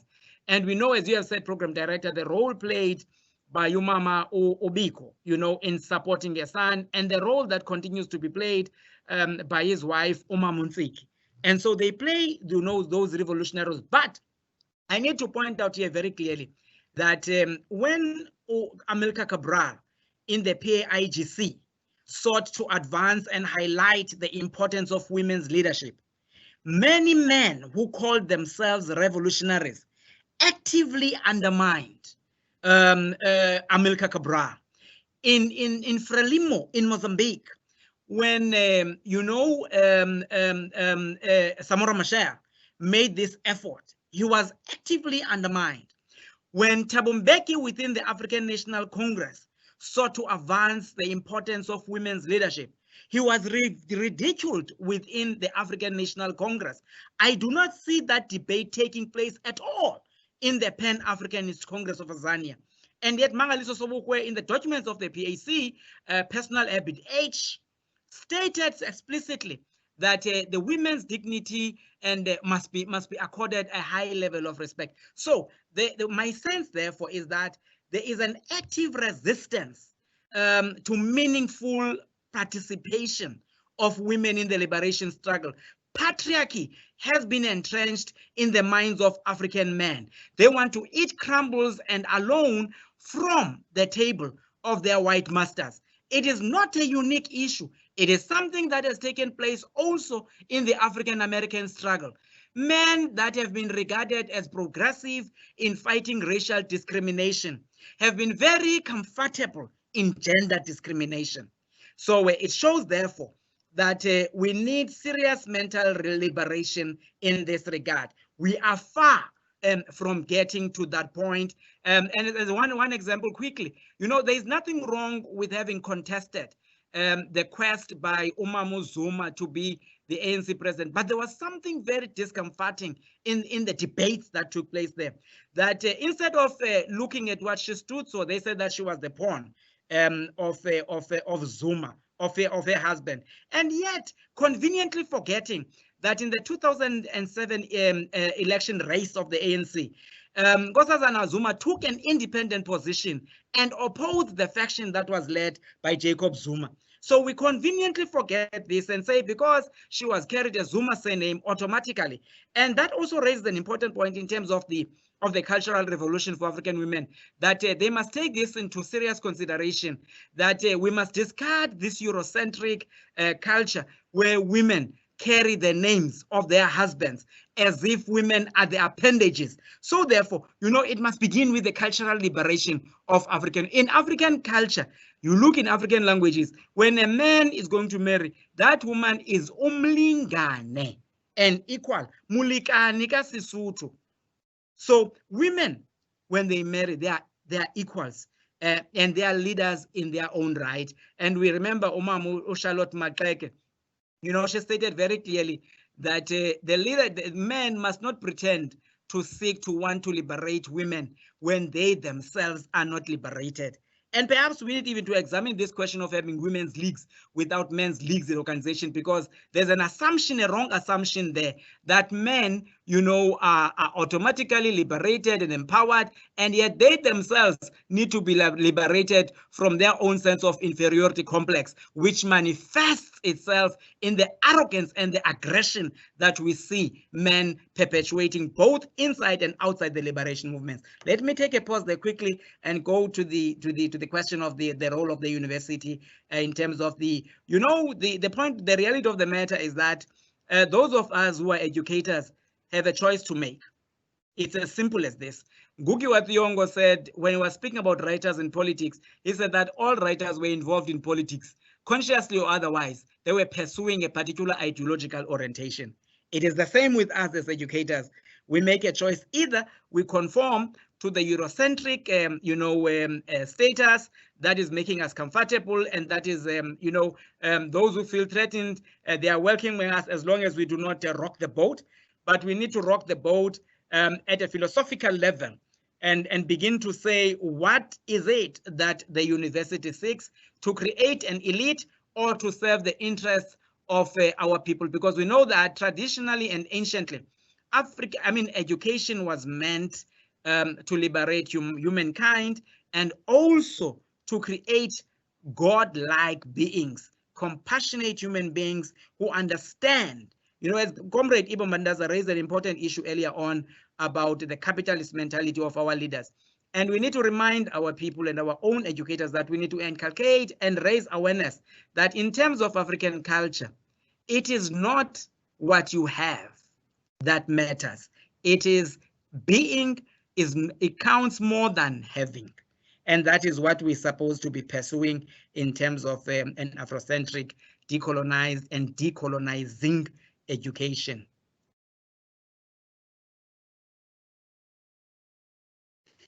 Thank you so much to both Professor Sesanti and Professor Mandaza. Am I audible? Okay, thank you. I think the higher powers have been kind in terms of time. We still have time. Perhaps, Sonwabo, we can take 2 more questions. What our panels need to understand is that we are connecting with over 900 people. So it would not be fair, you know, to only take 7 questions, perhaps 2 more, just to try balance. Sonwabo, over to you. All right. Thank you so much, Zandi, for highlighting that and reiterating that. Of course, we have more than 100 questions and comments at the moment, but at least some I've tried to integrate into one. There's one here coming from Isaac Shai.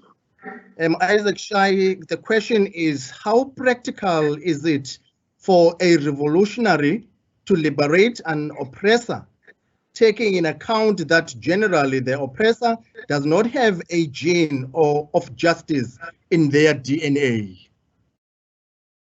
And then question number 2, Zandi, what was Steve Biko's contribution in the economic front for South Africa and Africa as a whole?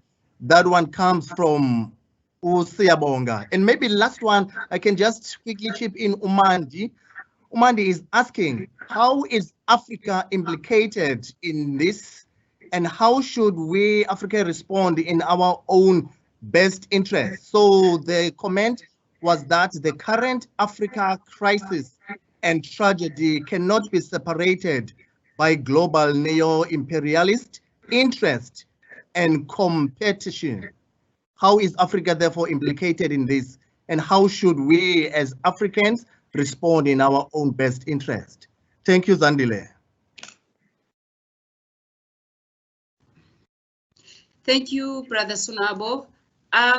Okay, let's do it this way again. Professor Ibbo Mandaza, please take the question on Africa's crisis and how we respond to it in the context of Biko's idea of revolution. Professor Sesanti, please take the first question from Isaac on how what is the revolutionary's responsibility to liberate the oppressor. And finally, perhaps both of you can weigh in on Biko's philosophy on the economic front. So perhaps Professor Ibbo Mandaza can start. I think on the African crisis is precisely the subject of my lecture, that, as Malcolm X said, until Africa becomes an equal partner in global affairs, Africans and people of African descent the world over will remain at the bottom of the heap. And therefore it's a very tall order at the moment to put into effect that which we have put in on paper. We have come through 1978, the Lagos Plan of Action. We formed the SADC, the PTA in 1978, SADC in 1980, the Abuja Treaty in 1993. We have all these things on. Can you hear me? Can you hear me? Can you hear me? Yes, Prof. Oh, I'm just saying that we have on paper all the beautiful papers on how to get there, but we're doing little. For example, the Abuja Treaty specifies that by 2026 we would have an African economic community. We're far from it. So much more has to be done, and I think the major factors that militate against African unity and African economic community has been threefold. The first is the vertical integration into the north.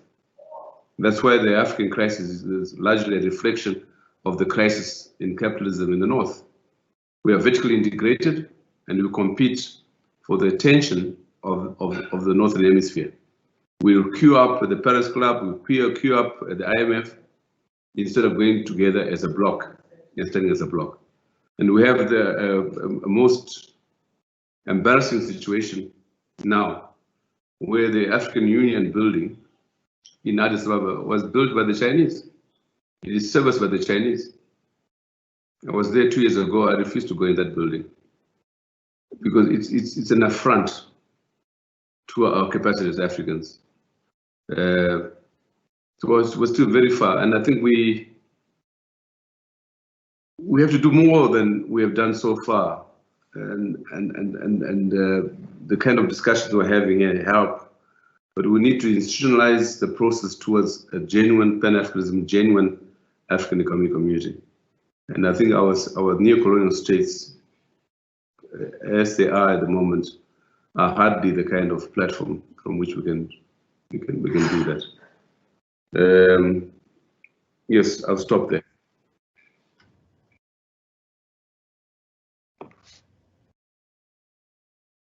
All right.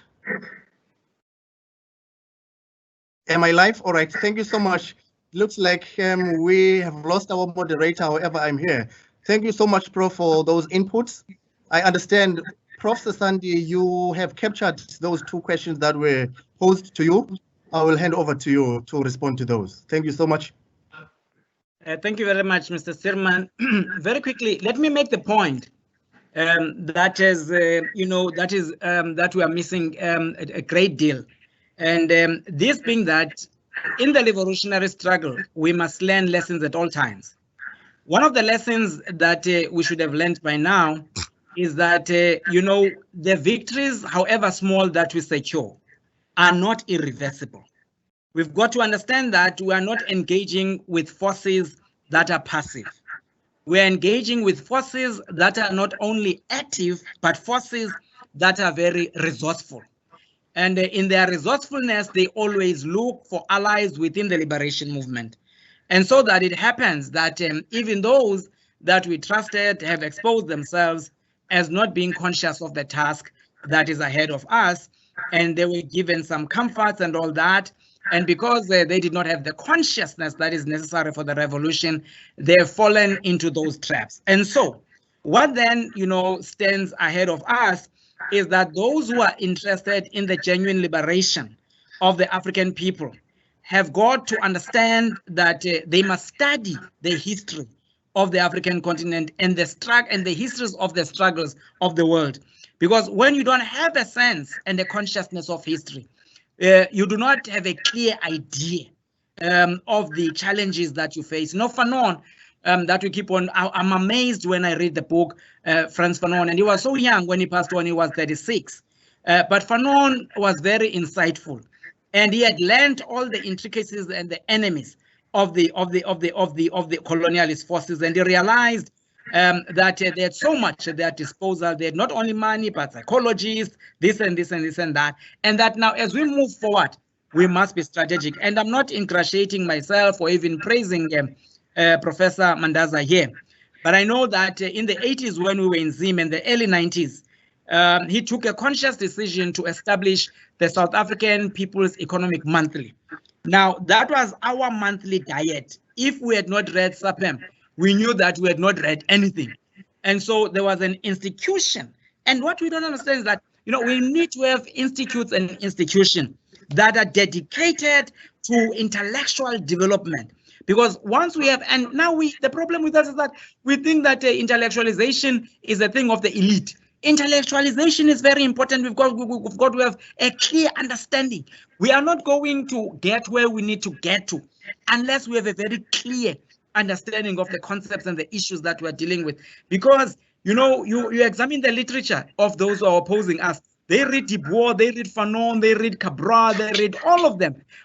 We concern ourselves merely with just reading a statement that was made by Cabral. It said, tell no lies, claim no easy victories. And beyond that, we cannot go. When we say Fanon said that, every generation has got its mission. It's up to that generation to fulfill its mission or be betrayed. And it ends there. We've got to struggle means understanding issues in a deep way. The reason that we're in the mess that we're in is that we have looked for slogans and did not understand the huge task in front of us.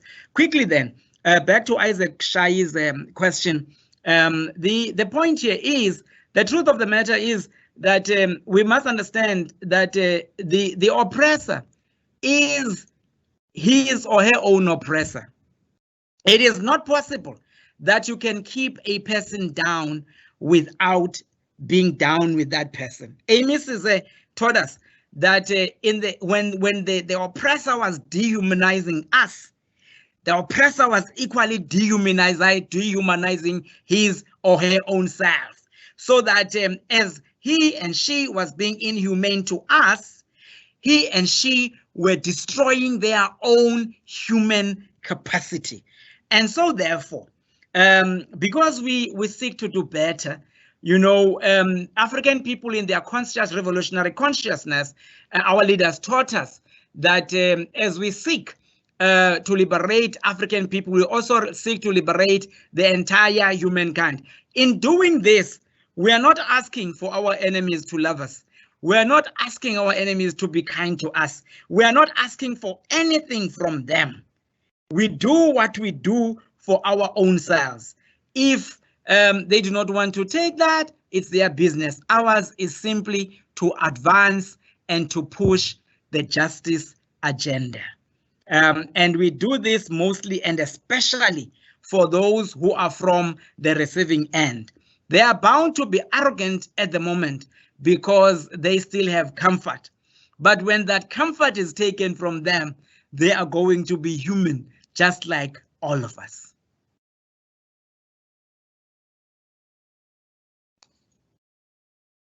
Thank you indeed, Elder Sesanti. I'm very much happy to say that Black consciousness has been challenged. You know, we are challenged to raise the bar. Without wasting much time, let me allow Comrade Bishop from Azapo to give us today's closing remarks. Over to you, Comrade. I hope the tower is ready. I don't see him on the screen. Tower, are you ready?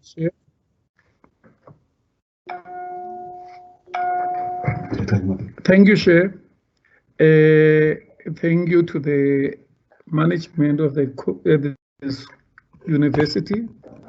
Thank you to the professors and everybody who's listening. It is with pleasure to realize that on the 43rd anniversary of Steve's death, people are still aware of what needs to be done. If we look around, there's a lot of activism that is going on this particular day because of the nature of the character that we're talking about, the father of the Black consciousness movement. Comrade Steve Biko is one phenomenon that when you look back, he is of the caliber of Christ, if one is a Christian. Because at 33, Christ had done everything and then he was killed. So such people, we needed to take advantage of what they have taught us and what they've left us with. Their legacy lives on. Again, let me just say, this has been an eye-opener to a lot of young people. And we intend that institutions, and we intend going to the Department of Basic Education so that they must include this as a part of their curriculum. Because the history that our kids are taught, it's not ours. It makes them foreigners in the country of their own birth. Again, there is a saying in isiXhosa, ukuthi inkosi yandlalelwa ngamafana nkosi. Today we are commemorating Comrade Steve's death. Just yesterday. Yesterday is the last night that Comrade have been taken from Woma police station. Then this story is not told, to Royal, or what is known as a Northern Prison. At about midnight, the sirens at the prison rang. When he was brought in, he was between these big enemies. They were dragging him. His leg couldn't take that power. Fortunately, we were in the cells on the passage, so we could see what has happened. And at 5 in the morning, he stayed for 5 hours there. Those sirens rang again. And then he was taken back to the police van. This is part of the history that is not told. So we are very happy that today we reveal some of these things, because people are taking what they are given. For instance, if you look around, you'll see your newspapers, you'll see your televisions and what, it will be a line or two comments, 2 lines comment. But you are happy that this relationship between Black consciousness, AZAPO in particular, with this university, it's living, and it's a relationship that is not going to end. And we want to thank you wholeheartedly for that. Then I've mentioned a question of Ifanangos. It is with sadness to announce that yesterday, one of the leaders of AZAPO in this region in particular, Comrade Mbuyiseli, popularly known as Naruki Mahlati, has passed on. May his soul rest in peace. So he's the one who's going before Steve. So we want to thank you on behalf of AZAPO and all Black Consciousness family. And we want to say thank you to the Azanian masses. They must understand that we are in the mess that we are in because of choice. If people were conscious really and followed what Biko stood for, we wouldn't be having a settlement that we got. That sellout settlement as a Kenton Park. Thank you very much, and may God bless you.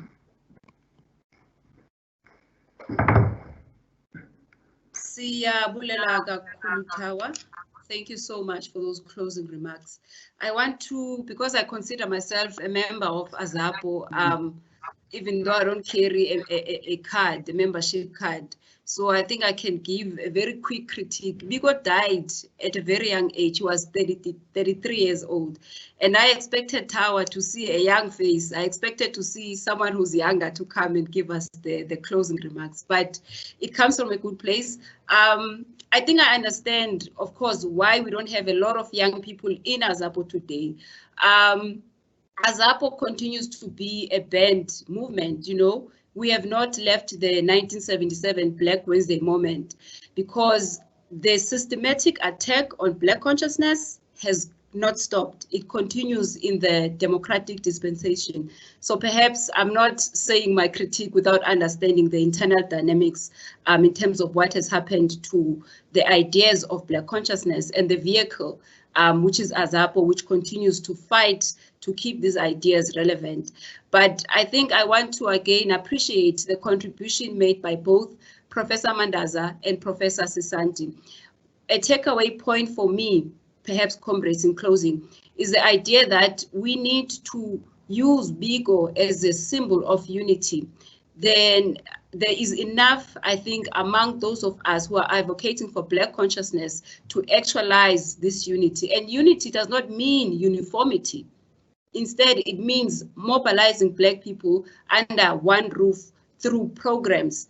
And Professor Ibbo Mandaza, I like the idea of a school. I will keep reiterating that so that the whole of Azana knows.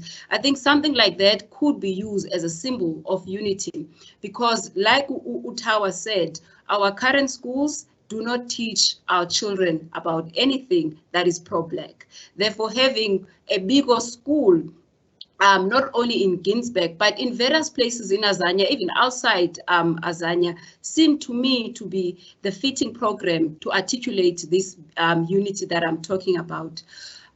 We have come to the end of our conversation. Of course, the conversation only ends here virtually. I know it will continue beyond the space. It will continue in our communities as we go out there to do the work that Biko instructed us to do 43 years ago. I would like to leave it here. Thank you for being with us until this moment. And we are grateful that ESCOM did not disrupt us. Everything went well. Of course, this shows that Biko is here and is bigger than all these challenges that we are facing. Siyabulela kakhulu.